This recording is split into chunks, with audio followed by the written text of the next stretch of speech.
petite vidéo pour faire une petite présentation de l'intégrale de Riemann en terminale spécialité. Alors, donc en terminale spécialité, on considère une fonction f continue positive sur l'intervalle AB, ce qu'on appelle l'intégrale de a à b de la fonction f. C'est l'aire, donc en unité d'aire, délimitée par donc, la courbe représentative de la fonction f, l'axe des abscisses, et donc les droites d'équation x égale a et x égale b. Donc pour l'illustration, là, il s'agit de la surface qui est en couleur rosée sur la figure. Quelques propriétés qui sont des conséquences immédiates de la définition. Première propriété, l'intégrale d'une fonction positive entre a et a, c'est 0.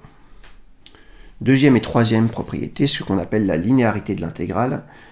L'intégrale d'une fonction f multipliée par une constante k, eh bien c'est k multiplié par l'intégrale de f entre a et b. Troisième propriété, l'intégrale d'une somme, eh bien c'est la somme des intégrales, si les fonctions f et g sont positives. Quatrième propriété, si c est un nombre réel qui appartient à l'intervalle AB, alors l'intégrale de a à c de f de t dt plus l'intégrale de c à b est égale à l'intégrale de a à b de f de t dt. Voilà pour la petite illustration de la relation de Chasles. L'intégrale de f entre a et c plus l'intégrale de f entre c et b, lorsque c appartient à l'intervalle AB, eh bien c'est l'intégrale de f entre a et b. Et ça s'explique très bien en termes d'aire. Alors maintenant, on va démontrer un théorème très important qui s'appelle le théorème fondamental de l'analyse. Si f est une fonction continue et positive sur l'intervalle AB, alors la fonction grand F définie comme étant égale à l'intégrale de f entre a et x est dérivable sur l'intervalle AB et a pour dérivée petit f. Alors, on va l'admettre dans le cas où f est une fonction continue, on va simplement le démontrer dans le cadre d'une fonction croissante.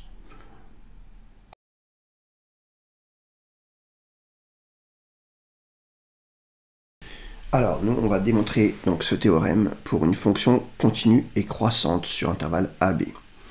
Alors, on prend x0, un réel appartenant à l'intervalle AB.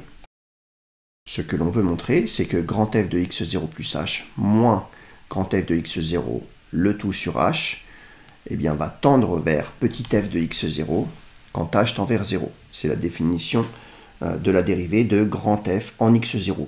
Comme on a pris x0 arbitrairement sur l'intervalle AB, eh bien c'est vrai pour tout nombre réel de l'intervalle AB.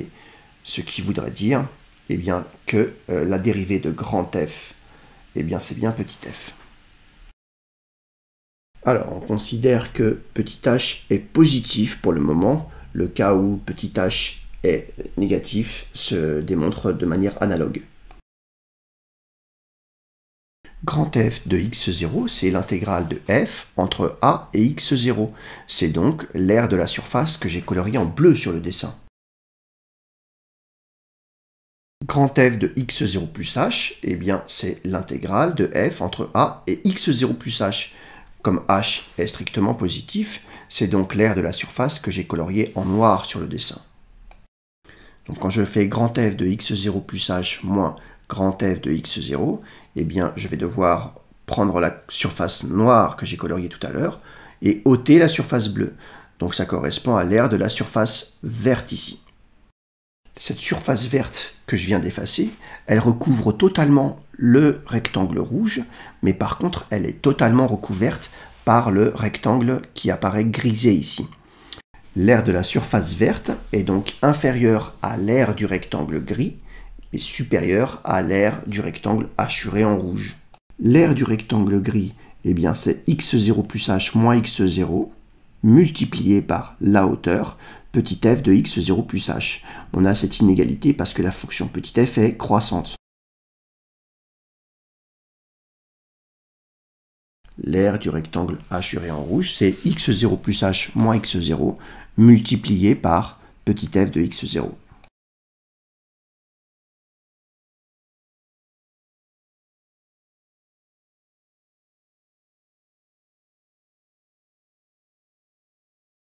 Maintenant qu'on a cette double inégalité, puisque h est strictement positif, on peut diviser par h de chaque côté. Et on a donc grand f de x0 plus h moins grand f de x0, le tout sur h, qui est compris entre petit f de x0 et petit f de x0 plus h.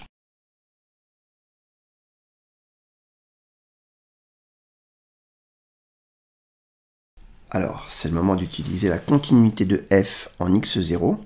La limite de petit f de x0 plus h quand h tend vers 0 est égale à petit f de x0.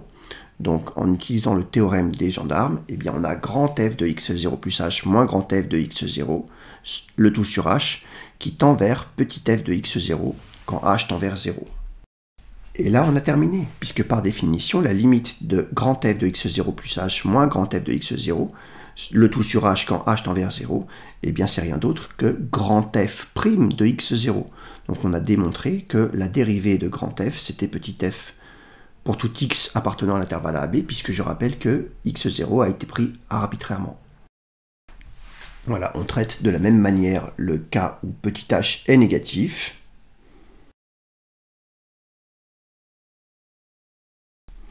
Le théorème qu'on va démontrer maintenant est un théorème qu'on a déjà rencontré, mais qu'on avait admis dans le chapitre sur les primitives et les équations différentielles.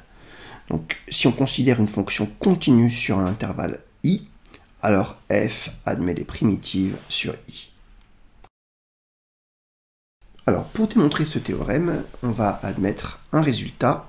Je vais faire un petit dessin pour vous en convaincre. C'est que si petit f est une fonction donc continue sur un intervalle fermé borné, alors petit f est borné et atteint ses bornes. Elle admet donc un minimum qu'on va noter petit m et un maximum grand M, mais là, on n'en a pas besoin pour cette démonstration. Voilà, là on voit sur le dessin que petit f admet une valeur minimum petit m.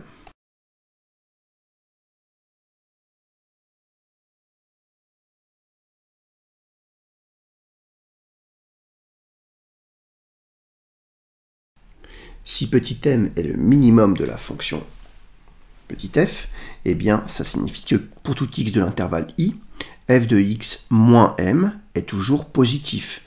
Donc j'ai le droit de définir une fonction, g de x qui est égale à f de x moins m, et cette fonction-là, elle est tout le temps positive, puisque petit m est le minimum de f.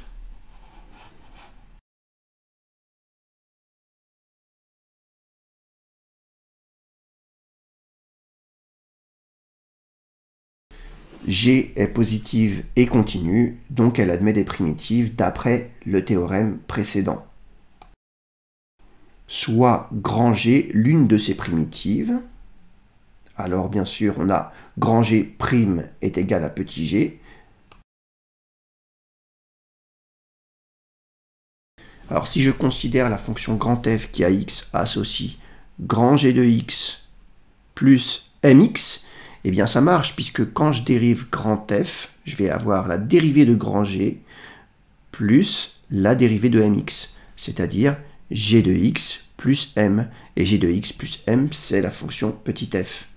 Donc petit f admet des primitives, on en a trouvé une.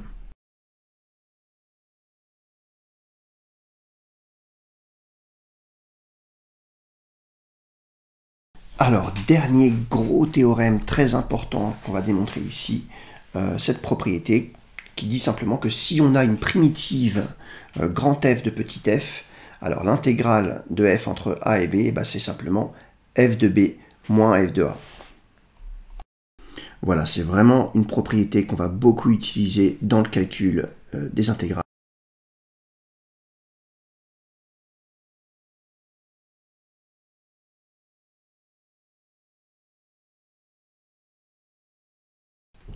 Alors, donc, petit f étant positive et continue, d'après le théorème fondamental de l'analyse, elle admet des primitives. Donc, elle admet par exemple la fonction grand f qui à x associe l'intégrale entre a et x de f de t dt.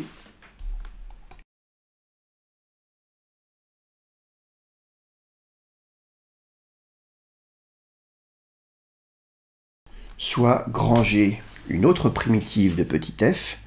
Alors, donc on sait que deux primitives ne diffèrent que d'une constante. Donc pour x appartenant à l'intervalle AB, grand f de x moins grand g de x est égal à k, où k est un nombre réel.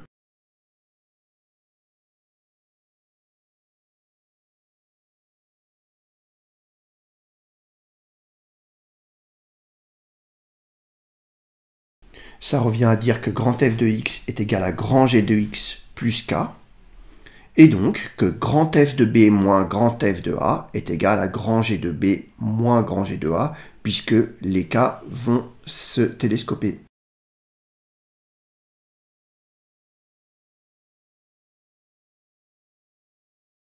Or, grand f de a est nul puisque c'est l'intégrale de f entre a et a. Donc on a bien grand g de b moins grand g de a est égal à grand f de b, et grand f de b, c'est rien d'autre que l'intégrale entre a et b de la fonction f.